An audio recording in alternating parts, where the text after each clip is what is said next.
ونستغفره ونعوذ بالله من شرور أنفسنا ومن سيئات أعمالنا. من يهده الله فلا مضل له ومن يضلله فلا هادي له. أشهد أن لا إله إلا الله وحده لا شريك له وأشهد أن محمدا عبده ورسوله. اللهم صل وسلم وبارك على نبي الرحمة والقدوة وعلى آله وصحبه ومن دعا بدعوته واستنى بسنته إلى يوم القيامة. اللهم لا علم لنا إلا ما علمتنا إنك أنت العليم الحكيم. اللهم علمنا ما ينفعنا وانفعنا بما علمتنا وزدنا علما وأرنا الحق حقا وارزقنا اتباعه وأرنا الباطل باطلا وارزقنا اجتنابه واجعلنا ممن يستمعون القول فيتبعون أحسنه وأدخلنا برحمتك في عبادك الصالحين. Alhamdulillahirabbil alamin. Segala puji dan syukur marilah senantiasa kita sampaikan, kita haturkan, kita panjatkan kehadirat Allah Subhanahu wa taala atas segala karunia dan juga rahmatnya kepada kita semua, sehingga sampai di pagi hari ini kita kembali diberikan kesempatan, kemudahan dan juga kekuatan untuk melaksanakan ibadah sholat subuh berjamaah. Kemudian kita lanjutkan dengan duduk dalam satu majelis untuk mengkaji dan mempelajari sejarah kehidupan baginda Rasulullah Sayyidina Muhammad sallallahu alaihi wa ala alihi wasallam. Bapak-bapak kaum muslimin rahimakumullah, pagi ini kita akan kembali melanjutkan kajian Sirah Nabawiyah. Di pertemuan kita sebelumnya kita masih membahas tahun ketiga Hijriah seputar perang Uhud. Masih di perang Uhud kan? Terakhir kisahnya sampai di mana? Perang sudah selesai belum? Sudah selesai. Terus ngapain? Perang sudah selesai ya.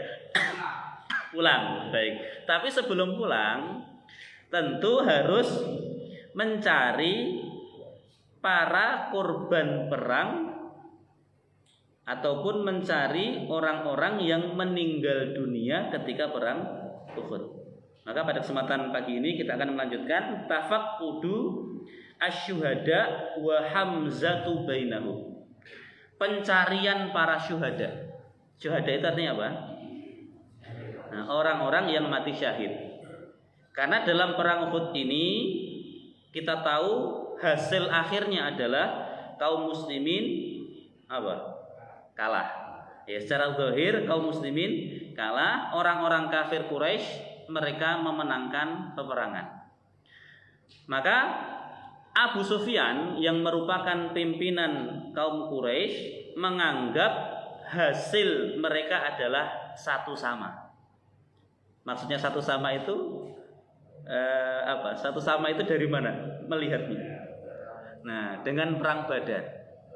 Karena perang Uhud ini adalah upaya balas dendam orang Quraisy terhadap kaum muslimin.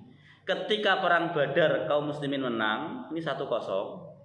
Ketika perang Uhud gantian orang Quraisy yang menang. Berarti sekarang satu sama. Ini dalam penilaian Abu Sufyan. Tetapi kemudian dijawab oleh Rasulullah, kita nggak mungkin sama. Ya secara zahir mungkin angkanya 1-1, tetapi hakikatnya pasti berbeda. Bagaimana mungkin sama? Korban kami, artinya para sahabat kami yang meninggal dunia dari kalangan kaum muslimin, mereka di surga, sementara korban perang kalian masuk neraka. Kan nggak mungkin sama. Secara angka, hitung-hitungan angka, oke, mereka menganggap sama, satu seri. Tapi secara hakikat nggak mungkin sama. Saat perang Badar, orang-orang kafir yang mati sekitar 70 orang, semuanya masuk neraka. Sementara saat perang Uhud, para sahabat Nabi yang gugur, yang syahid, itu nanti jumlahnya juga sama, Pak. 70 orang, semuanya masuk surga. Dari mana samanya? Nah, begitu cara pandang Nabi Shallallahu Alaihi Wasallam. Baik. Wa faraghan nasu liqatlahum. Setelah perang berakhir, orang-orang yang termasuk kaum muslimin kemudian fokus untuk mencari korban perang di antara mereka. Wa bada'an Nabi sallallahu alaihi wasallam yatafaqqadu ashabahu. Kemudian Nabi sallallahu alaihi wasallam memulai untuk yatafaqqadu. Yatafaqqadu itu apa? Mencari para sahabatnya. Faqala, kemudian beliau berkata, "Man rajulun, siapa di antara kalian yang zuruli ma fa'ala Sa'd bin Rabi'? Siapa di antara kalian yang mau melihatkan untukku apa yang terjadi pada Sa'ad ibn Rabi'? Afil ahya'i huwa am fil amwat?" Dia itu masih hidup atau sudah mati. Jadi secara spesial, secara spesifik Nabi menyebut satu nama, dan nama itu kemudian dilontarkan kepada para sahabatnya yang masih hidup. Kalian, siapa di antara kalian yang mau melihatkan untukku apa yang terjadi pada Sa'ad ibn Rabi'? Nah, Sa'ad ibn Rabi' itu siapa? Ada yang masih ingat siapa itu Sa'ad ibn Rabi'? Kenapa kok Nabi secara spesial menyebut satu nama? Berarti kan sahabat ini punya kedudukan yang spesial di hati Rasulullah Shallallahu Alaihi Wasallam. Siapa di antara kalian yang mau melihatkan untukku apa yang terjadi pada Sa'ad ibn Rabi'? Nah, Sa'ad ibn Rabi' itu salah satu pimpinan yang membawai orang-orang Madinah ketika mereka berbaiat kepada Rasulullah saat Baiatul Aqabah. Jadi dulu ketika Nabi belum hijrah, kan ada orang-orang Madinah datang ke Mekah. Nah, salah satu yang memimpin adalah Sa'ad ibn Rabi' ini. Kemudian nanti saat Nabi dan kaum muslimin, orang-orang muhajirin hijrah ke Madinah, nah Sa'ad ibn Rabi' inilah yang dipersaudarakan oleh Rasulullah dengan Abdurrahman bin Auf radhiyallahu anhu. Iya kan? Salah satu yang dilakukan Nabi setelah hijrah itu adalah mempersaudarakan kaum muhajirin, sahabat Nabi dari Mekah, dengan kaum Ansor, dengan penduduk kota Madinah. Nah, yang dipersaudarakan itu salah satunya adalah Abdurrahman bin Auf dari kalangan muhajirin dipersaudarakan dengan Sa'ad ibn Rabi'. Berarti ini orang kaya raya, orang kaya raya. Yang ceritanya sangat masyhur itu loh. Setelah dipersaudarakan, Sa'ad berkata pada Abdurrahman, "Abdurrahman, ini hartaku banyak. Aku akan membagi dua, kubagi menjadi dua. Separuh akan kuberikan kepadamu. Kalau sekarang itu rukoku ada dua itu, satu untuk kamu. Kebun kurmaku banyak luas, nanti kubagi dua, separuh kuberikan padamu. Dan puncaknya adalah apa? Istriku dua. Istriku apa? Dua. Nanti aku akan ceraikan salah satu, sehingga setelah selesai masa iddahnya engkau bisa menikahinya." Sampai segitu pengorbanan atau kedermawanan Sa'ad ibn Rabi' kepada saudaranya yaitu Abdurrahman ibn Auf. Sudah rela berbagi separuh apa yang dia miliki dengan saudaranya. Tetapi Abdurrahman bin Auf tidak lantas dengan senang hati menerima tawaran dari saudaranya. Karena mental Abdurrahman bin Auf ini juga mental pejuang, bukan mental apa? Pengemis atau peminta-minta. Dikasih, beliau tidak terima kasih, enggak. Beliau juga apa? Barakallahu laka fi malika wa ahlika. Makasih, semoga Allah memberkahi hartamu dan memberkahi keluargamu. Dullani ala suq. Cukup kalau pengen bantu aku, tunjukkan kepadaku di mana pasar. Coba itu. Ini kalau kita di posisi Abdurrahman bin Auf kan enak banget, Pak. Gak perlu capek-capek mulai dari nol lagi, langsung menerima separuh kekayaan Sa'ad ibn Rabi'. Kalau kita langsung sujud syukur kalau kita. Ya kan? Dikasih separuh coba. Kasih satu istri coba. langsung terima kasih ya Allah, sujud syukur. Itu kalau kita mental kita masih di situ. Nah, kalau Abdurrahman bin Auf enggak. Nah, beliau ini seorang saudagar di Mekah, saudagar kaya raya. Begitu hijrah dia tinggalkan seluruh hartanya dan beliau tidak mau sekedar menjulurkan tangan menerima pemberian saudaranya. Beliau mengawali kerajaan bisnisnya dari pasar. Dah cukup tunjukkan kepadaku di mana pasar. Akhirnya beliau mulai bekerja di pasar. Yang ngangkut-ngangkut barang, dapat dibayar, dikasih upah, kemudian dibelanjakan barang, dijual, terus diputer. Nah, tidak butuh waktu lama sampai nanti Abdurrahman bin Auf menjadi apa? Saudagar yang kaya raya. Awalnya nggak punya apa-apa Abdurrahman bin Auf itu. Setelah ketemu Nabi, dulu pas hijrah itu penampilan Abdurrahman bin Auf ya compang-camping ya, nggak kelihatan orang kaya. Tapi beberapa saat setelah beliau kerja di pasar, terus ketemu lagi dengan Nabi, sudah dapat kabar gembira kalau Abdurrahman bin Auf dari hasil kerjanya di pasar itu bisa mengumpulkan mahar untuk menikahi seorang gadis yang ada di Madinah. Kerja beberapa waktu di pasar, punya modal, terus menikah dengan gadis yang ada di Madinah. Begitu ketemu Nabi, cerita, Nabi aku sudah nikah. Kata Nabi apa? Kok diam-diam? Aulim walau bisyad, kata Nabi, adakan walimah meskipun hanya dengan nyembelih seekor kambing. Kata Nabi begitu. Ya jangan sampai kamu nikah diam-diam, nggak ada yang tahu. Nanti itu bisa berpotensi menimbulkan fitnah. Nggak ada yang tahu kamu nikah, tiba-tiba kamu bawa atau goncengin perempuan.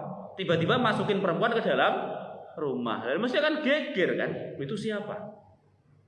Belum ada pernikahan kok tiba-tiba dia sudah masukin perempuan ke dalam rumah. Maka ini kesunahan mengadakan walimah.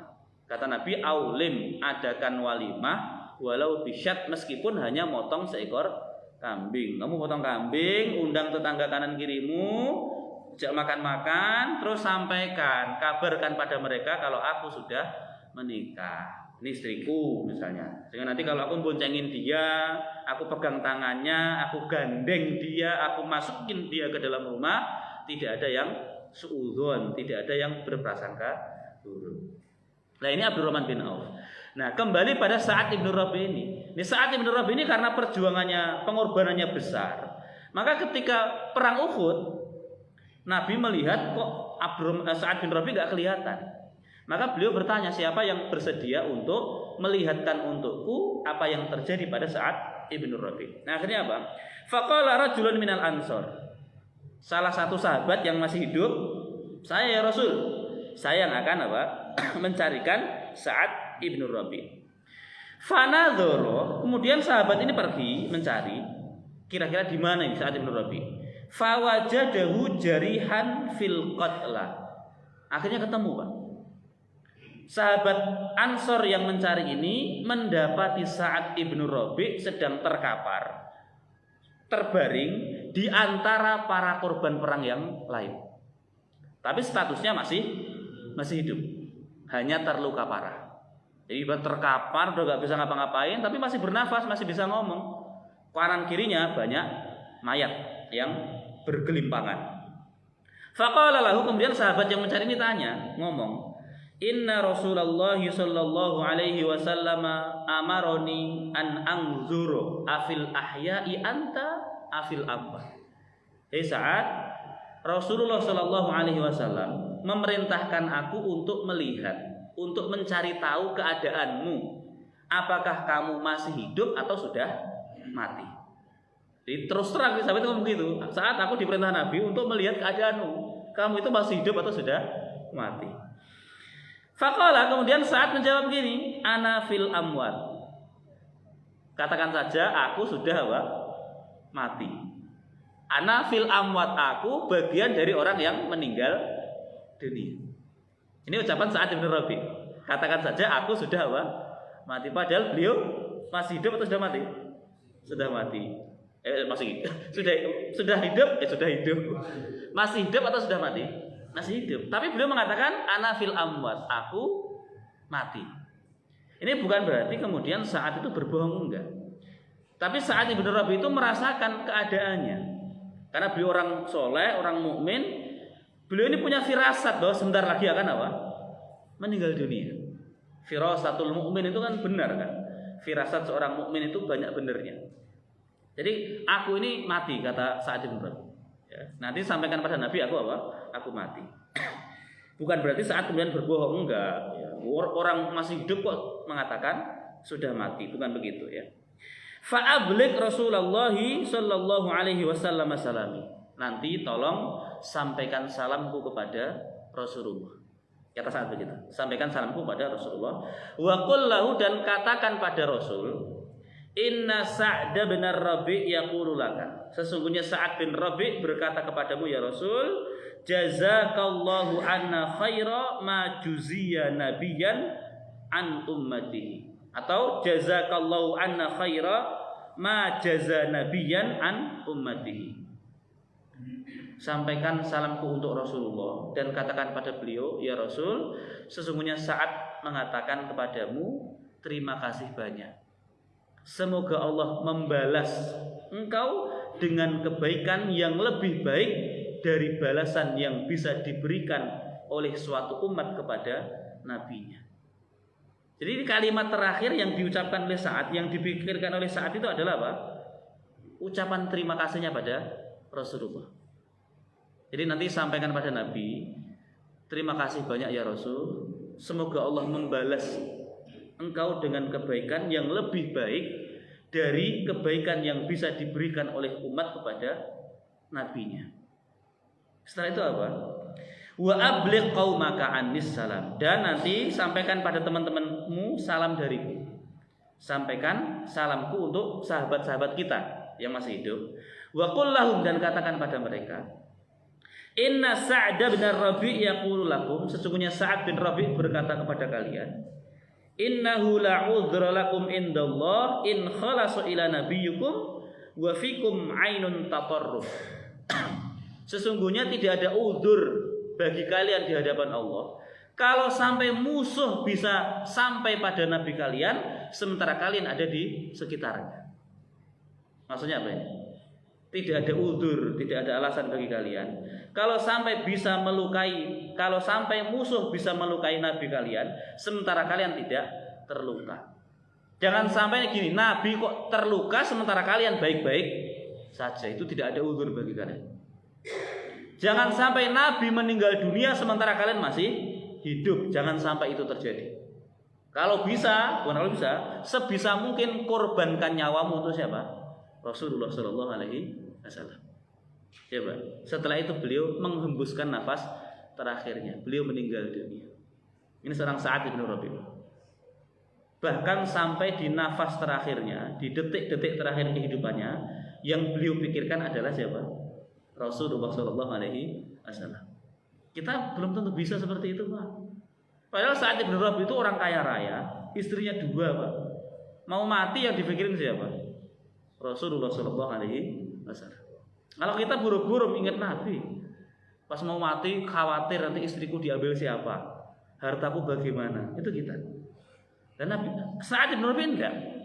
Hartanya banyak, istrinya 2, begitu beliau terluka parah, sudah sakaratul maut itu, satu-satunya yang difikirkan adalah kekasihnya yaitu Rasulullah Shallallahu Alaihi Wasallam. Pokoknya sampaikan salam kepada Nabi, ucapkan terima kasih banyak. Lalu sampaikan pada teman-temanmu, tidak ada udzur bagi kalian kalau sampai ada musuh bisa menyentuh Nabi kalian sementara kalian ada di sekitar beliau. Tidak ada udzur bagi kalian kalau sampai musuh bisa melukai Nabi kalian sementara kalian tidak terluka. Kalau ada yang terluka, maka yang lebih pantas terluka adalah kalian, bukan Nabi kalian. Kalau ada yang pantas meninggal, maka kalian lebih pantas meninggal dibanding Nabi kalian. Jadi nggak ada uzur kalau nanti Nabi terluka, kalian tidak terluka. Tidak ada uzur kalau Nabi meninggal, kalian masih hidup. Seperti itu. Ini adalah kecintaan seorang sahabat namanya Sa'ad ibn Rabi' kepada Rasulullah Shallallahu Alaihi Wasallam. Maka wajar kalau beliau menempati tempat yang spesial di hati Rasulullah Shallallahu Alaihi Wasallam. Dan innahu min ahlil jannah insyaallah, dan beliau termasuk calon penghuni surga insyaallah. Setelah itu wa kharajan nabiyyu yaltamisu Hamzata. Kemudian Nabi sendiri keluar mengamati untuk mencari siapa? Pamannya sendiri, yaitu siapa? Hamzah. Jadi kalau sahabat tadi diperintah untuk mencari Sa'ad bin Rabi, Nabi juga ikut mencari, tapi fokus perhatian Nabi adalah mencari paman yang sangat beliau sayangi, yaitu Hamzah radhiyallahu anhu. Fawajadahu fi batnil wadi. Kemudian Nabi menemukannya, mendapati jenazahnya Hamzah itu ada di perut lembah, ada di lembah. Qad buqira batnuhu an kabidihi wa musila bihi. Fajudi'a anfuhu wa udhunahu. Nabi mendapati jenazahnya Hamzah itu seperti apa? Perutnya sudah robek, jeruannya, jantungnya sudah hilang, hidungnya sudah dipotong, telinganya sudah dipotong. Coba bisa kita bayangkan bagaimana kesedihan dan kemarahan Nabi mendapati paman yang sangat beliau sayangi kondisinya seperti itu. Korban perang, beliau meninggal dunia, perutnya sudah robek, jeruannya, jantungnya itu sudah hilang, perutnya itu sudah isiannya kemana-mana, berceceran kemana-mana. Hidungnya sudah dipotong, telinganya sudah hilang. Yang melakukan itu siapa? Hindun, seorang perempuan Hindun. Dan ini sudah merupakan tindakan yang tidak berperi kemanusiaan, tidak beradab. Dan pimpinan orang Quraisy saat itu Abu Sufyan itu berlepas diri dari tindakan yang dilakukan oleh Hindun beserta teman-temannya. Karena ini sudah tidak beradab sekali. Orang Quraisy masa itu, orang-orang kafir, meskipun mereka kufur kepada Allah, tetapi dalam peperangan mereka tetap menjaga norma dan adab. Perang itu kalau misalnya musuh sudah mati, ya sudah dibiarkan, tidak boleh aku benci pada musuh, dipotong-potong tubuhnya, itu nggak boleh. Meskipun itu orang kafir. Ini aturan dalam perang yang dijunjung tinggi-tinggi pada masa itu. Lah kok ini ada satu kejadian di mana Hamzah dan kaum muslimin yang sudah meninggal dunia ini sudah mati, sudah meninggal dunia. Lalu jenazah mereka telinganya diputus, hidungnya diputus.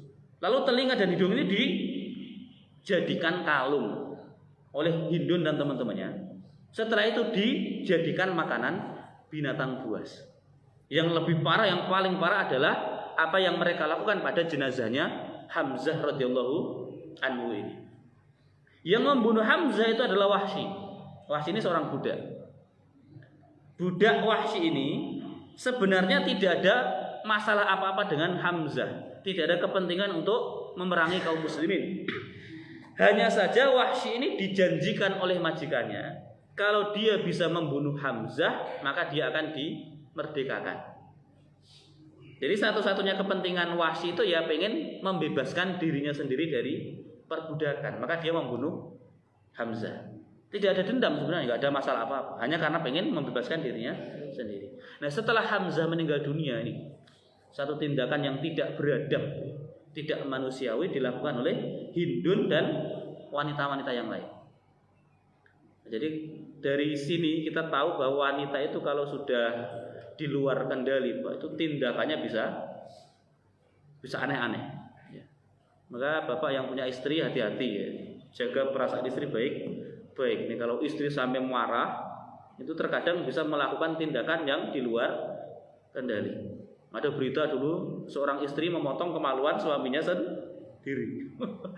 Entah gara-gara mau dimadu atau gimana itu saya nggak tahu. Tapi beritanya ada itu. Itu hanya bisa dilakukan oleh perempuan. Dia seperti itu. Hati-hati.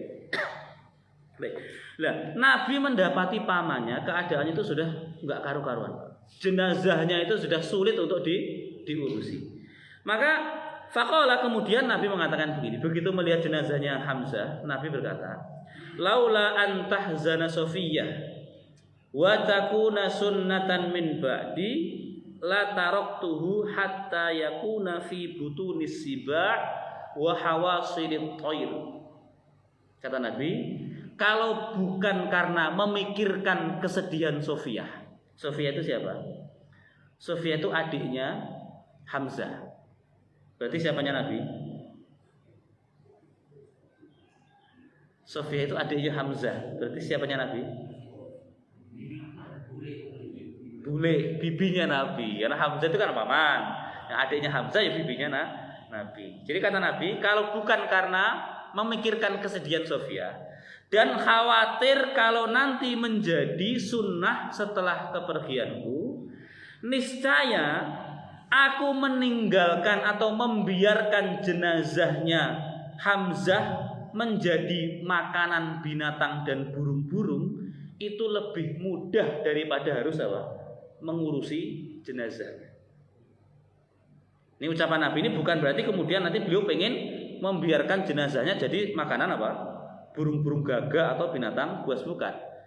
Ini ucapan Nabi hanya ingin mengekspresikan kalau jenazah Hamzah saat itu tuh sudah tidak karuan, sudah berceceran kemana-mana. Sampai-sampai ada ucapan Nabi apa? Kalau bukan karena mengkhawatirkan nanti Sofia akan sedih dan khawatir kalau ini menjadi sunnah yang akan diikuti oleh orang-orang setelah kepergian beliau, maka Nabi lebih senang untuk membiarkan jenazah itu menjadi santapan apa? Binatang. Karena seakan-akan gini, kalau mau mengurusinya itu susah Pak. Harus ngumpulin mana kakinya, mana jeruannya, mana hidungnya, mana telinganya. Susah. Kemudian Nabi karena lagi marah ya di situ, kemudian beliau mengucapkan satu kalimat, wala in azharani Allahu ala Quraisyin fi mautinin minal mawatin la umassilanna bi salasina rajulan minhum. Kemudian kata Nabi, kalau nanti gantian Allah menangkan aku atas orang Quraisy, untuk satu pamanku ini akan aku mutilasi 30 orang dari mereka. Nah, ucapan Nabi ini lahir karena beliau apa? Sangat marah dan sedih. Paman yang sangat disayangi diperlakukan seperti itu. Kalau hanya sekedar dibunuh, mati, ditinggalkan saja itu kan wajar, dalam peperangan sudah lumrah. Tapi Hamzah itu mendapatkan perlakuan yang tidak manusiawi, sehingga itu membuat Rasulullah betul-betul apa? Marah. Sekali lagi ya, jadi Nabi itu marah bukan karena pamannya meninggal, bukan itu. Kalau pamannya meninggal, setelah meninggal sudah dibiarkan karena dalam perang kan wajar, ada yang menang, ada yang kalah, ada yang hidup, ada yang meninggal. Nabi nggak akan semarah itu. Nah, beliau marah karena mendapati jenazah pamannya diperlakukan dengan tidak manusiawi. Dan itu baru kali pertama ada orang melakukan tindakan biadab seperti itu. Maka Nabi karena marah mengatakan, nanti kalau Allah memenangkan kami atas orang Quraisy dalam satu peperangan, gantian. Untuk satu pamanku ini mutilasi berapa orang? 30 orang dari mereka. Satu nyawa balas 30 nyawa. Ucapan Nabi itu. Lah, para sahabat Nabi yang ada di situ melihat kemarahan Nabi dan kesedihan beliau. Akhirnya mereka pun ikut mengatakan seperti yang dikatakan oleh Rasulullah. Kata mereka apa? Wallahi, demi Allah, la in azfaranallahu bihim yauman minad dahri. Kalau nanti Allah memenangkan kami atas orang Quraisy pada suatu saat nanti, la numassilanna bihim, kami akan mutilasi mereka dengan permutilasian yang belum pernah dilakukan oleh orang Arab sekalipun. Wah, itu kan lebih ngeri lagi kan? Kalau Hamzah hanya dirobek perutnya, hidungnya hilang, telinganya hilang, jeruannya berceceran, nah para sahabat lebih ekstrim lagi ucapannya. Nanti gantian, kalau kami menang, kami cacah tubuh mereka, gitu kan? Kami mutilasi mereka dengan permutilasian yang belum pernah dilakukan oleh siapapun. Kalau mereka motong tubuh kaum muslimin jadi 4, kami potong jadi 40, gitu kan? Kurang lebih begitu kan? Nah, akhirnya apa? Akhirnya turun ayat Allah Subhanahu Wa Taala. Ini kan sudah kelewat batas, kan nggak boleh seperti itu kan?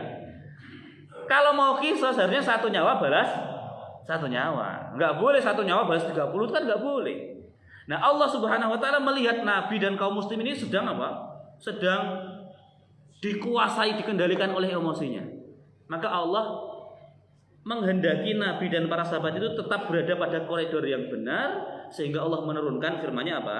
Wa in aqabtum, kalau kalian mau menyiksa, maka apa? Fa'aqibu bimithli ma uqibtum bi, maka siksalah dengan yang sepadan dengan siksaan yang kalian terima. Maksudnya apa?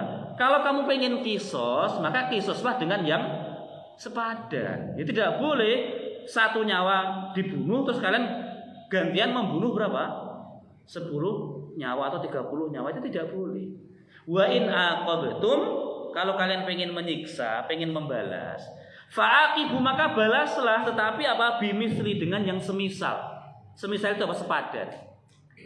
Kalau kamu misalnya nih ada satu nyawa yang dibunuh, maka yang kan balasnya berapa? Satu nyawa dibalas dengan berapa nyawa? Ya satu nyawa, itu namanya sepadan. Kamu dipukul satu kali, maka balas pukul satu kali, tetapi harus dengan pukulan yang sepadan. Itu mungkin apa enggak? Bapak ini misalnya dipukul oleh teman, katanya kan boleh dikisos. Pukul dibalas dengan apa? Pukulan, boleh enggak? Boleh, tetapi harus bimisti, harus dengan pukulan yang sepadan. Lah kira-kira bisa apa enggak kita memukul dengan pukulan yang sepadan sebagaimana yang dia lakukan? Bisa apa enggak? Enggak mungkin bisa. Maka enggak bisa kisos, Pak. Lah kisos ini maka hanya berlaku untuk, kalau di dunia ya, berlaku untuk urusan nyawa. Satu nyawa balas satu nyawa. Ini kan ukurannya jelas. Satu mati, satu mati. Tapi kalau yang bentuknya luka atau pukulan, itu mau ngisos bagaimana? Misalnya bapak dipukul teman atau dipukul oleh orang, Pak. Dipukul wajah sampai gigi bapak lepas 2 misalnya, jatuh 2. Kalau pengen mengkisos atau menuntut balas, maka bapak harus memukul dia 1 kali yang menyebabkan giginya lepas berapa? 2. Kan susah kan? Bapak pukul sekali, loh, baru 1 yang lepas.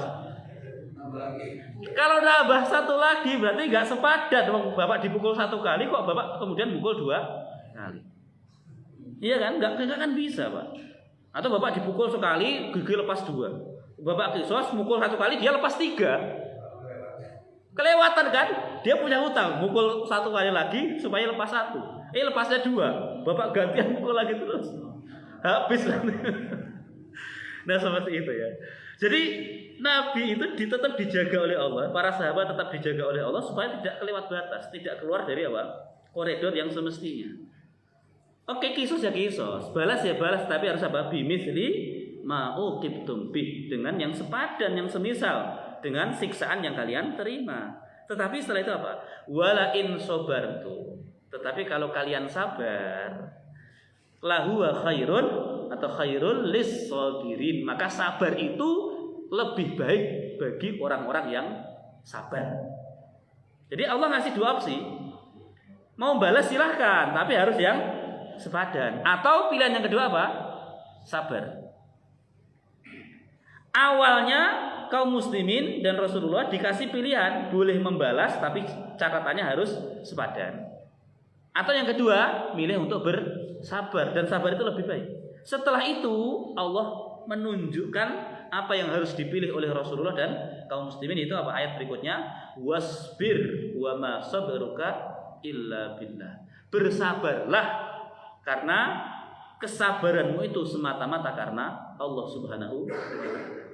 Awalnya seakan-akan dikasih pilihan, mau ngisos boleh atau sabar.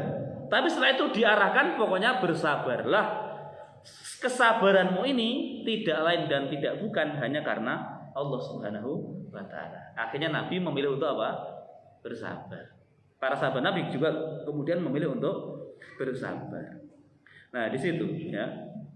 Jadi ada satu kejadian yang hampir mengeluarkan Nabi itu dari kelemah lembutannya. Ya, hampir mengeluarkan Nabi dari kesabarannya. Itu tadi bukan karena pamannya meninggal, bukan itu poinnya. Kalau pamannya meninggalnya terhormat, meninggalnya biasa, jenazahnya utuh misalnya, itu akan orang berperang itu yang meninggal dunia, pasti akan diterima oleh Nabi.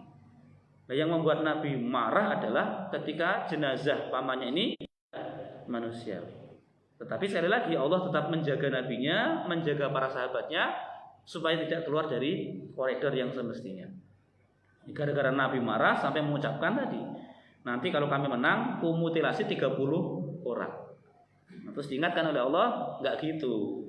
Kalau kamu pengen membalas, maka balaslah dengan yang sepadan. Tapi kalau kamu sabar itu lebih baik. Setelah itu apa? Wasbir, sabar, udah.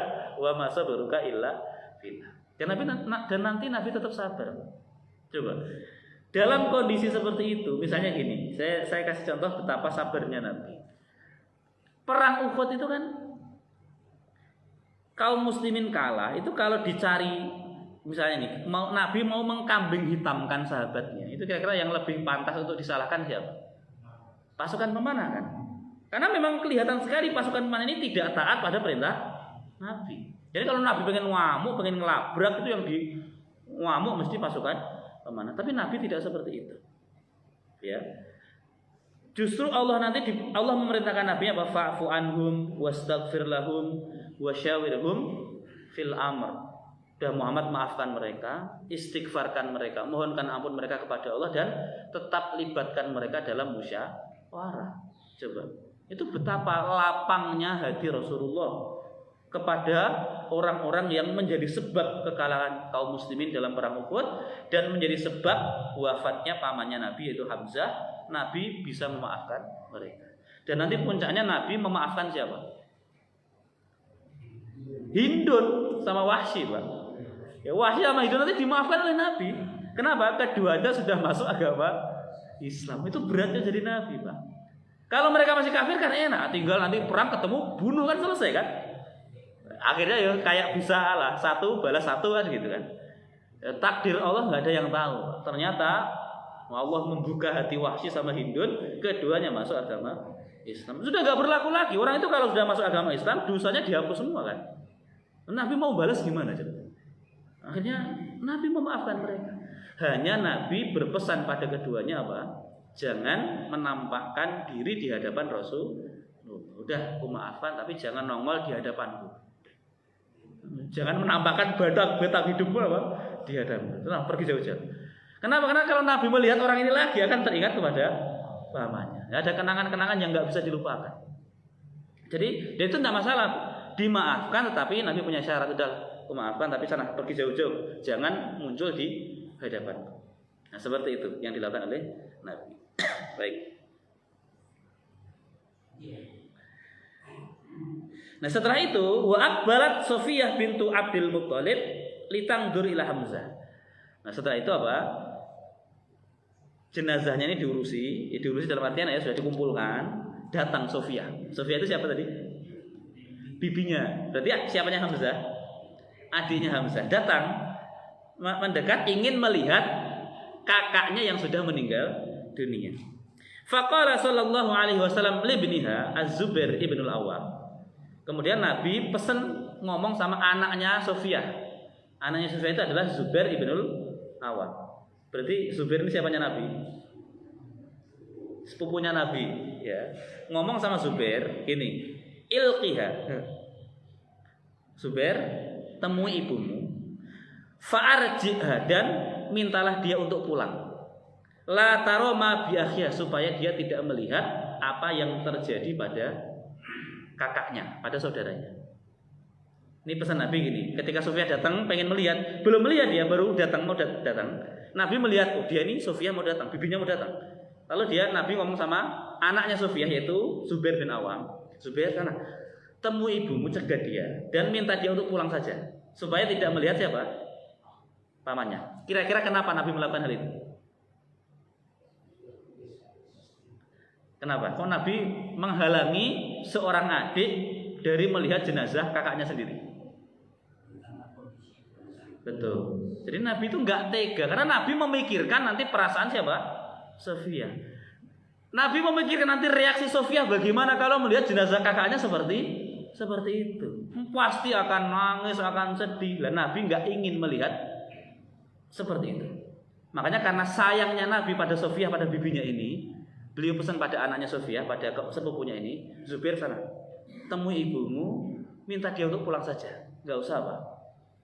Nggak usah melihat jenazah saudaranya.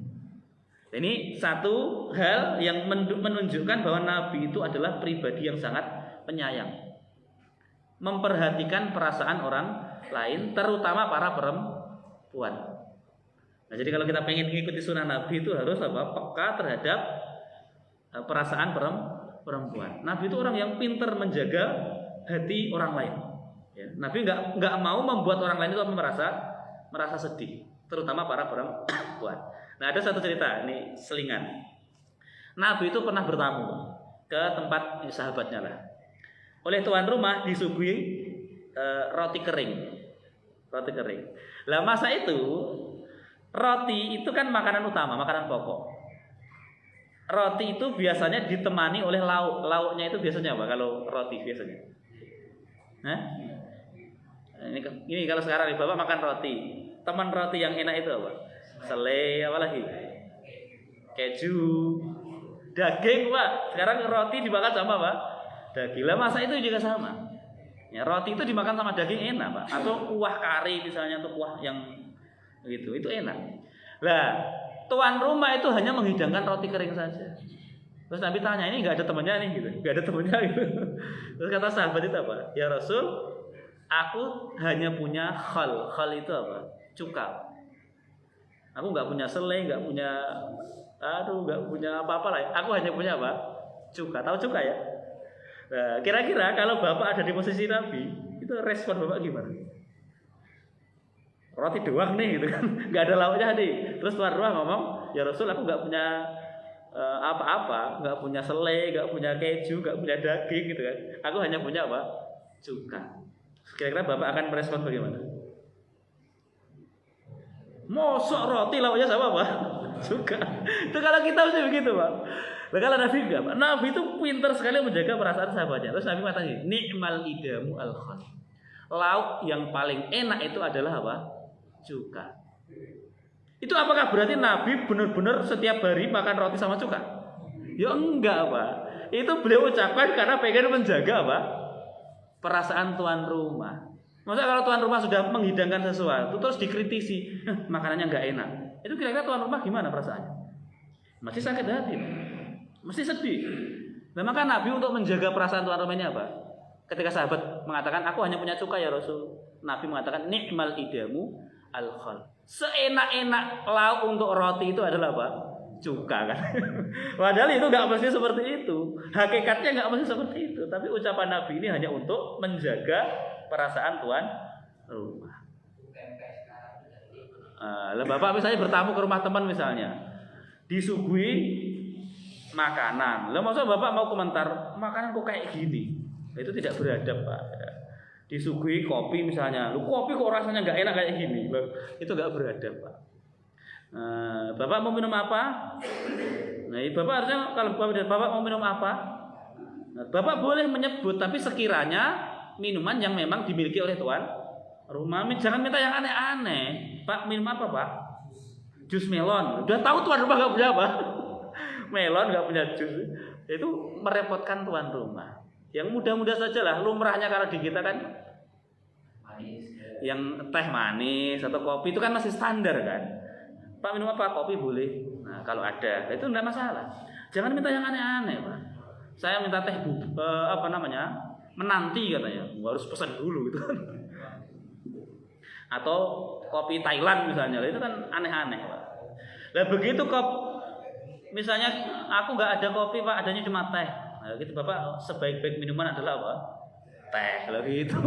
Meskipun Bapak nggak senang teh, itu ngomong harus gitu. Sebaik-baik minuman adalah apa? Teh. Meskipun pas minum sambil apa? Nutup hidung atau apalah gitu. Nah, seperti itu. Nah, itu upaya kita untuk menjaga perasaan orang lain. Dan seperti itu yang dilakukan oleh Nabi, Pak. Nabi nggak pengen bibinya itu sedih. Sedih bukan karena kakaknya meninggal, bukan, tapi karena kakaknya jenazahnya sudah tidak karu-karuan. Akhirnya apa? Faqala laha, Zubair ibn al-Awam kemudian pergi menemui ibunya. Terus ngomong gini, ya ummah wa ibuku, inna Rasulullah ya'muruki antarji. Ya Rasul, ya ibuku, Rasul memerintahkan menyuruh engkau untuk pulang saja katanya. Rasul menyuruh engkau untuk kembali saja. Qalat, Sofia menjawab, "Lima, kenapa? Kenapa aku disuruh kembali? Kenapa aku enggak boleh melihat siapa? Kakakku. Qad balaghani annahu musila fi akhi wa dzalika fillah." telah sampai kepadaku informasi kalau kakakku itu dimutilasi, dan itu semuanya karena membela agama Allah. Jadi Sofia ini datang ingin melihat jenazah kakaknya dalam keadaan sudah mendengar kabar kalau kakaknya itu dimutilasi. Jadi secara mental beliau sudah mempersiapkan dirinya kalau melihat jenazah kakaknya sudah tidak utuh, karena beliau sudah tahu, sudah dapat kabar kalau kakaknya dimutilasi. La tasibanna, kata Sofia, aku akan berharap pahala di sisi Allah. Wala asbironna insyaallah, dan aku akan bersabar insyaallah.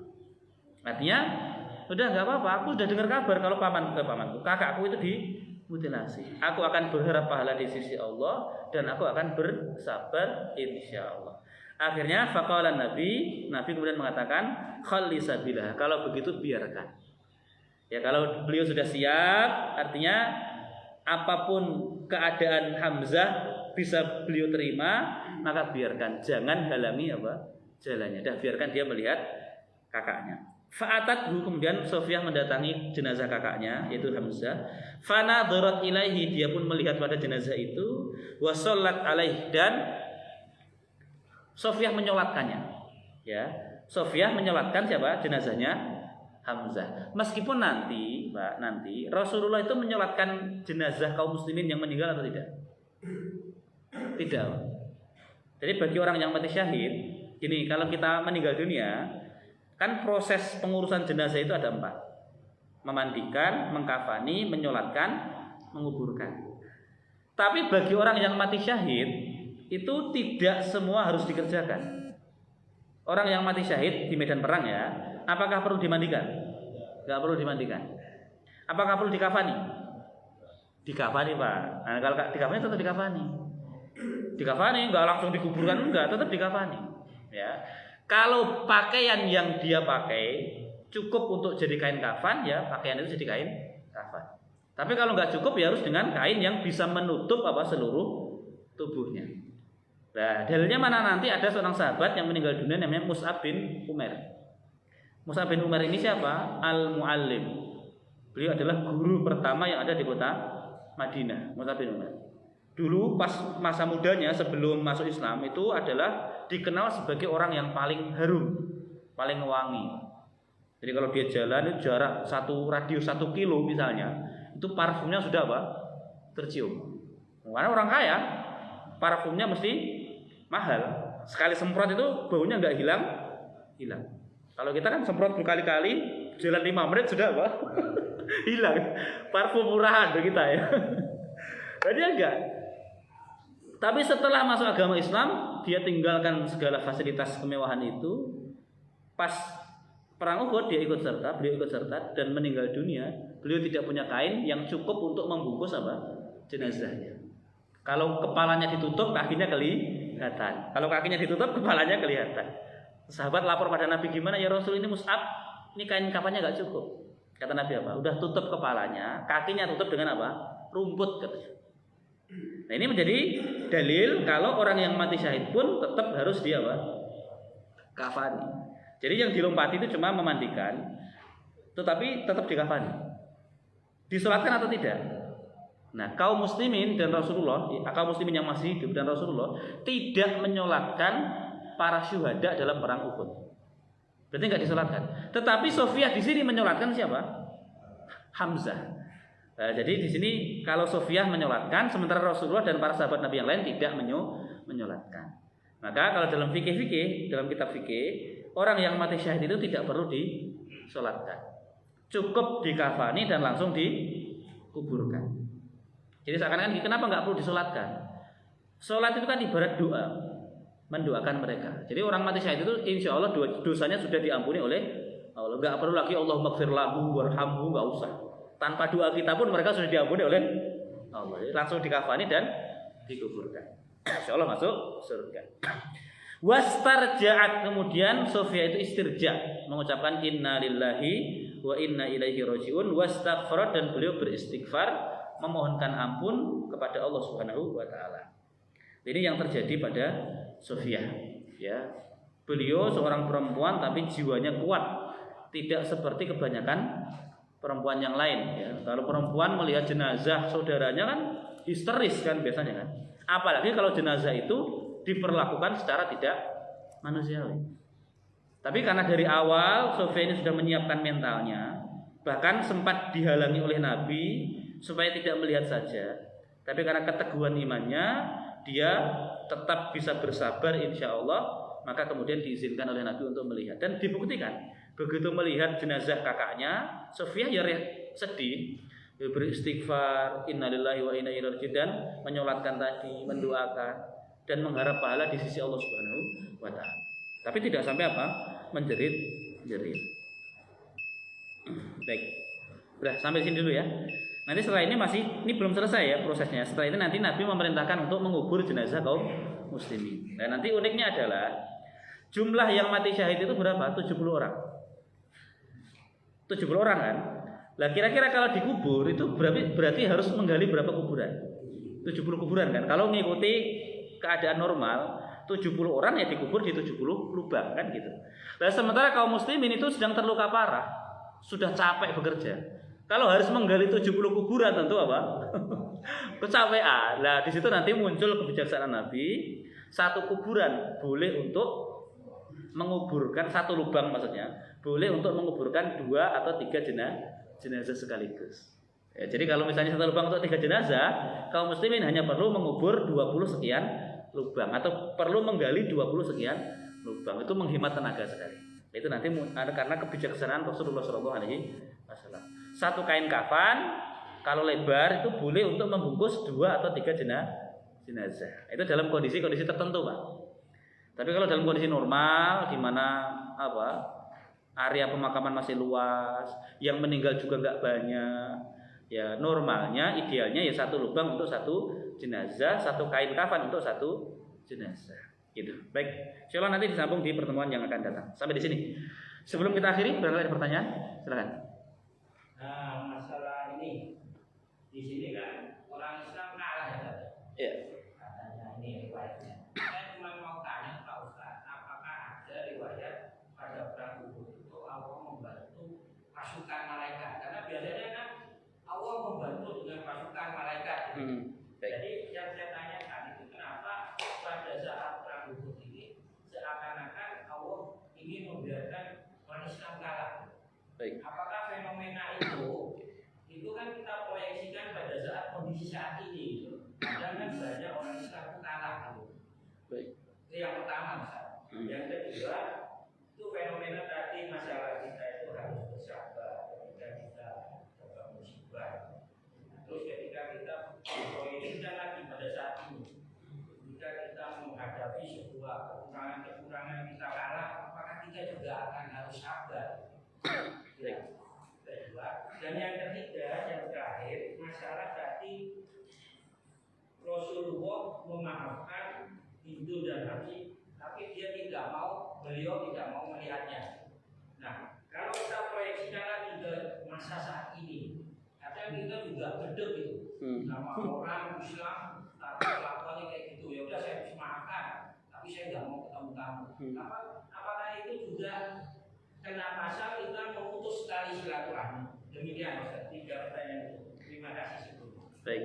Yang pertama, dalam sirah memang kita mengkaji saat perang Badar itu kaum muslimin menang. Dalam perang Uhud secara zahir kaum muslimin kalah. Nah, apakah saat perang Uhud itu Allah tidak menurunkan malaikat untuk membantu kaum muslimin? Nah, di kitab-kitab sirah itu tidak dijelaskan seperti itu.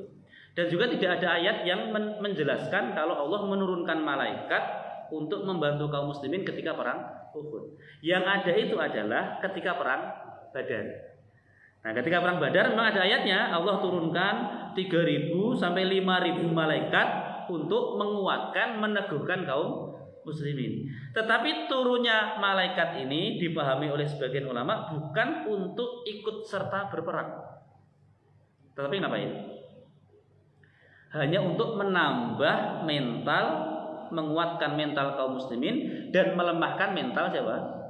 Orang-orang kafir. Jadi bukan malaikat Jibril ikut berperang, enggak gitu.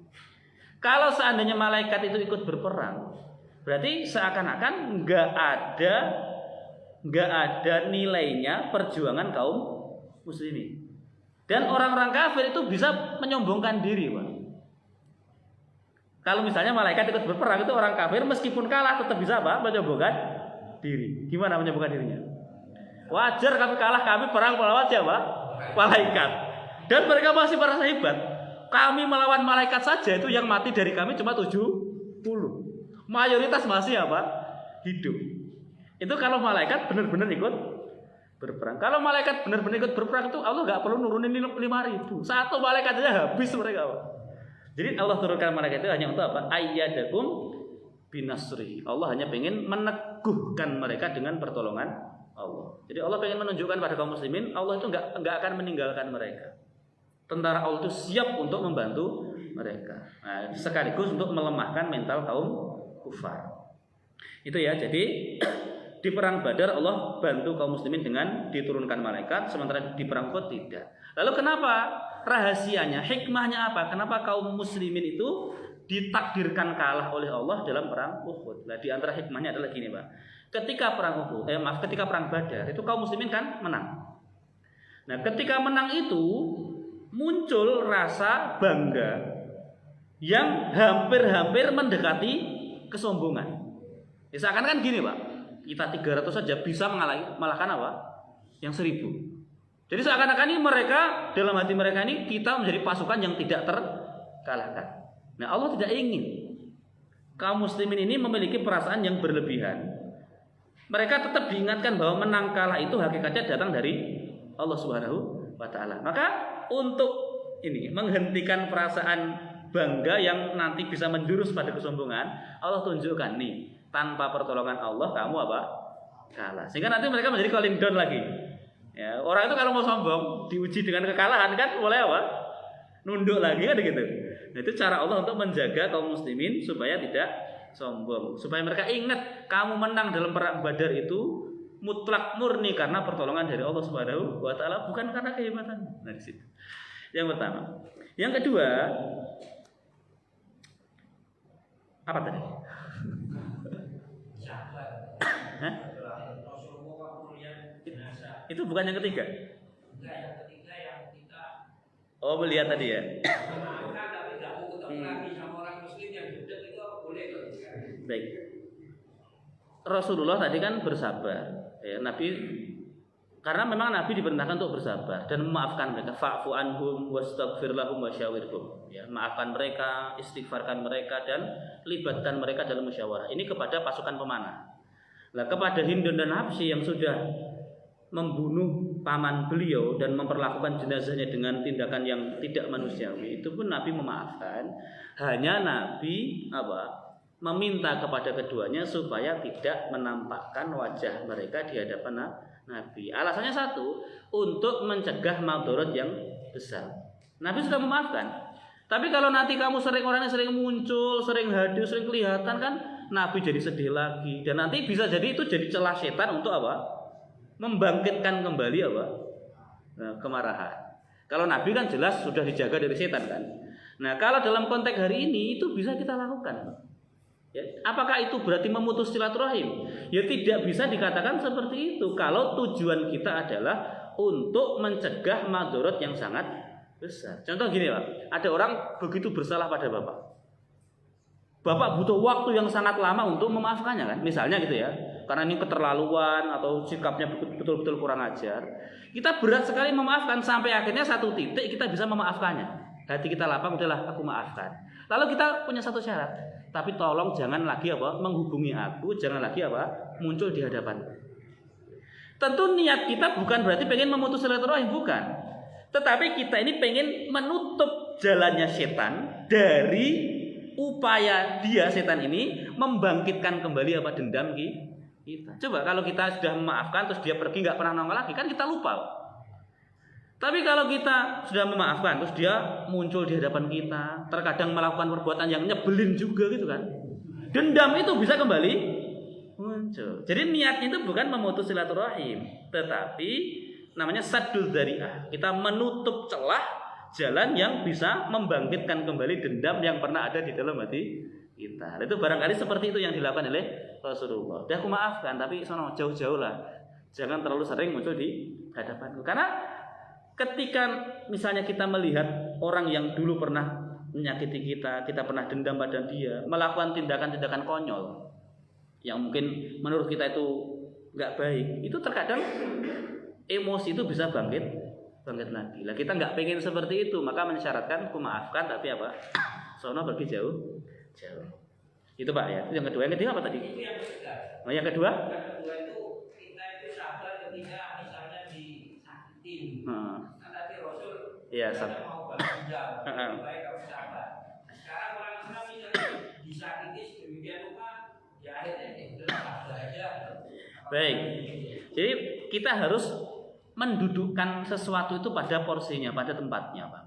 Jadi sabar itu jangan dimaknai kemudian kita diam tidak berbuat apa-apa. Lah, pada konteks kasusnya Nabi tadi kan gini. Pamannya Nabi itu kan dimutilasi. Kemudian Nabi mengucapkan kalimat, kalau nanti kami dimenangkan oleh Allah, gantian mutilasi 30 orang. Lah kemudian turun ayat. Enggak gitu Muhammad. Wa in aqabtum, kalau kamu pengen membalas, pengen menyiksa, fa'aqibu bimithli ma uqibtum bi, maka siksalah dengan siksaan yang sepadan. Nah, pertanyaannya gini. Kalau pamannya Hamzah dimutilasi begitu, bisa enggak Nabi membalas dengan permutilasian yang sepadan? Enggak bisa, Pak. Gimana coba? Perutnya dirobek, kemudian jeruannya dikeluarkan. Itu kalau mau balas harus balas dengan yang sepadan. Nanti hidungnya yang dipotong ukurannya berapa, telinganya ukurannya berapa, bagian perut yang robek bagian dari mana berapa senti misalnya. Itu nggak akan bisa persis. Kalau hanya sekedar menghilangkan nyawa kan gampang. Nyawa balas dengan nyawa. Maka di situ dikasih opsi apa? Wala in sobartum, kalau kamu sabar maka itu lebih baik bagi orang-orang yang sabar. Terus Nabi diarahkan wasbir, sabarlah. Nah untuk hal itu maksudnya gini, sabar di sini adalah jangan berbuat seperti yang kamu inginkan. Jadi kan tadi Nabi pengen gini, pengen membalas dengan 30 orang. Nah sabarnya bagaimana? Sabarnya nggak usah membalas. Nah jadi konteks yang terjadi pada Nabi itu adalah sabar atas perlakuan buruk orang lain kepada beliau. Konteksnya di situ Pak. Jadi kalau Bapak misalnya punya tetangga itu tidak baik, maka sikap Bapak apa? Sabar atau membalas? Tetangga jahat nih, tetangga suka memfitnah misalnya. Bapak difitnah oleh tetangga. Nah, respon Bapak, sikap Bapak gimana? Sabar atau ikut memfitnah? Sabar. Kalau Bapak ikut memfitnah akhirnya sama saja. Iya kan, kalau dia memfitnah terus kita juga ikut memfitnah. Bedanya kita sama dia apa? Nah, maka harus jelas perbedaan mana orang yang baik, mana orang yang tidak baik. Nah itu peranan sabar itu di situ Pak. Supaya orang yang nggak ngerti apa-apa itu bisa melihat jelas, oh ini orang baik, ini orang tidak baik. Kalau tetangga Bapak jahat, Bapak gantian ikut jahat. Saya yang melihat itu menilainya itu yang jahat siapa sih? Sama-sama jahat. Nah, sabar itu punya peranan bisa membuat orang melihat dengan jelas mana orang baik, mana orang yang jahat. Tetangga Bapak jahat, Bapak sabar. Dia suka memfitnah, Bapak slow, santai misalnya. Saya yang melihat, oh tahu ini orang baik, ini orang yang suka memfitnah. Itu perannya di situ.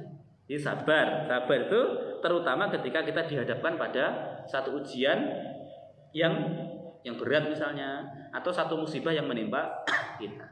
Tapi kalau ini berkaitan dengan kezaliman, ya, misalnya hak kita diambil, apakah kemudian kita bersabar? Dalam artian sabar tidak berbuat apa-apa. Ada maling masuk ke rumah, misalnya, sabar.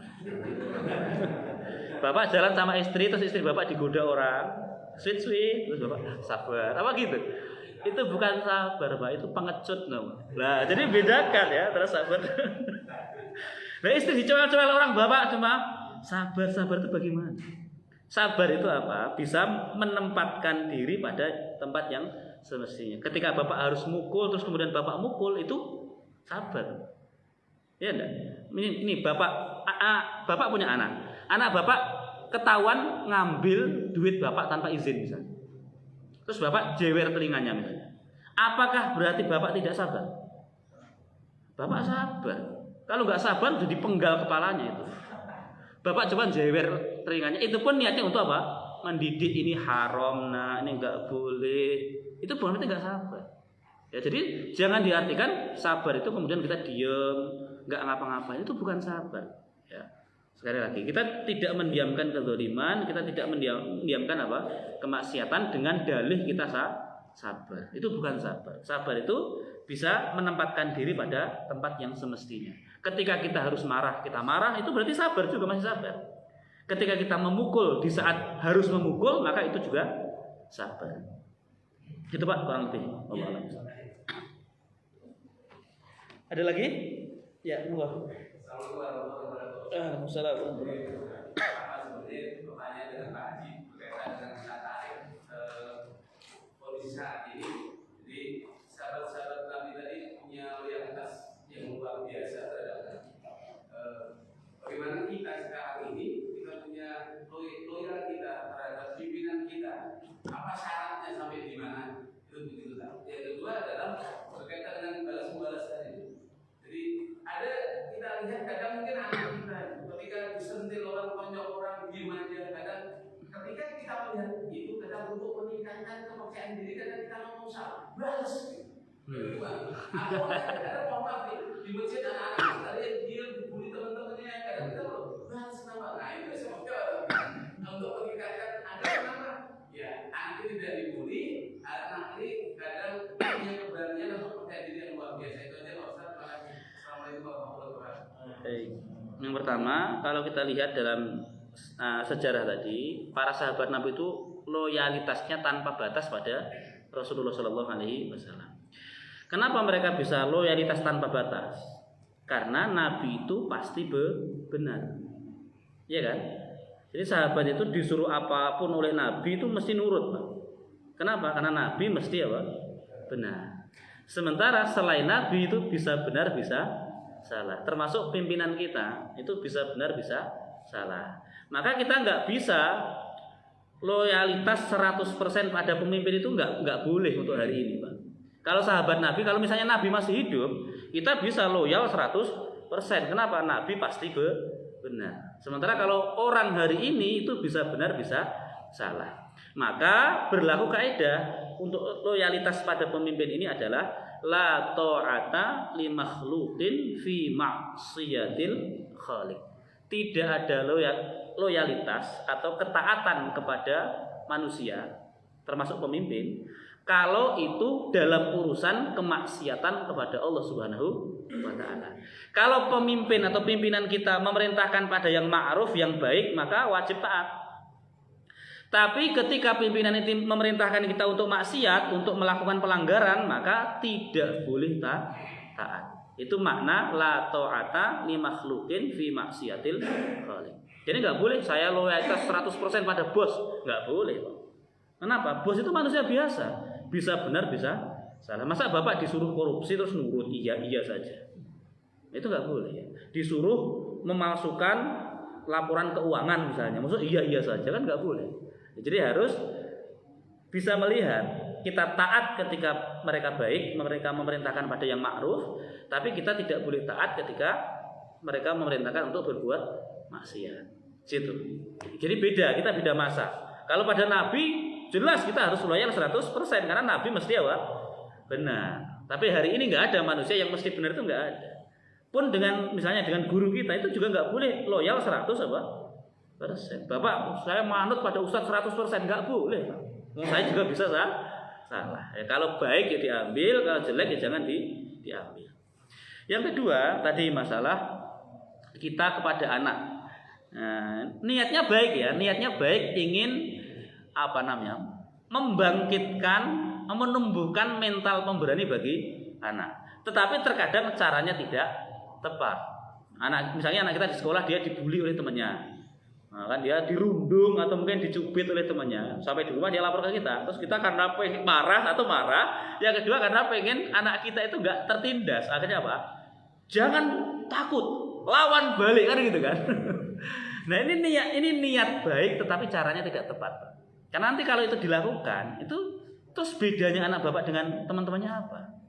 Dia misalnya dibully, terus akhirnya Karena kalau pengen membuli, yang membuli itu dia nggak berani. Akhirnya membuli siapa? Orang lain itu kan akhirnya jadi mata rantai yang isinya keburukan semua. Kalau kamu ditonjok, gantian nonjok misalnya gitu. Jangan begitu. Ya, kita paham itu niatnya baik, tetapi caranya tidak seperti itu. Nah, harusnya bagaimana? Harusnya anak-anak yang melanggar itu yang kita dakwai, kita nasihati. Kemudian anak-anak yang dibully atau direndahkan itu kita motivasi, tapi dengan motivasi yang baik. Seperti itu. Artinya gini, kalau kamu dibully, langkah-langkahnya seperti ini loh. Nah, itu di tahapan-tahapan yang benar itu dilakukan. Jangan kalau kamu dibully langsung tonjok wajahnya misalnya. Ya jangan gitu. Nanti malah terjadi peperangan di kelas, kan bahaya gitu. Jadi niatnya baik, tetapi caranya perlu diperbaiki. Karena kebaikan itu adalah kombinasi antara niat yang baik dengan cara yang baik. Niat baik saja itu nggak cukup. Wah, niatku baik kok, tapi kalau caranya salah nanti bisa jadi salah. Ya, jadi harus niatnya baik dilakukan dengan cara yang baik. Begitu Pak kurang lebih. Cukup? Kita tutup dengan doa kafaratul majelis. Subhanakallahumma wa bihamdika asyhadu an la ilaha illa anta astaghfiruka wa atubu ilaik. Assalamualaikum warahmatullahi wabarakatuh.